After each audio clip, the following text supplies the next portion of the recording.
दरम्यान रुपाली चाकणकर यांच्या राजीनाम्याची नागरिकांकडून मागणी सुरू आहे। चाकणकरांच्या राजीनाम्याची ही मागणी अजित पवारांपर्यंत पोहोचवणार असं राष्ट्रवादीच्या प्रवक्त्या रुपाली पाटील ठोंबरे यांनी बडे मुद्देमध्ये सांगितलंय। चाकणकरांना वाटतं मी न्यायाधीश आहे असा टोलाही रुपाली पाटील यांनी लगावलाय।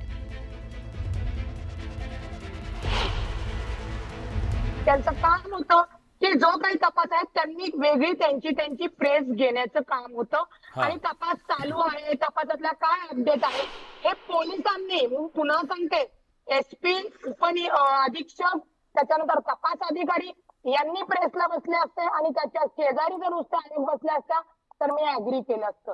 पुण्यामध्ये आयोगाचं कामच नाहीये की कुणी कुणाला SMS केलाय, तिचं कॅरेक्टर काय आहे, तिचं काय आहे।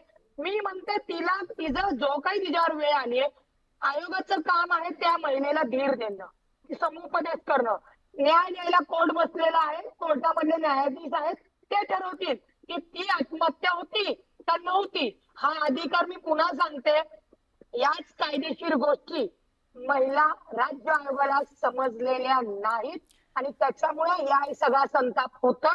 आता ही जी राजीनाम्याची मागणी आहे ही निश्चित माननीय अजितदादांपर्यंत हे सगळे पोहोचवतील, मीही तुमच्या माध्यमातून पोहोचवेल, कारण का म्हातारी मेल्याचं दुःख नाही, काय चोकवला जातो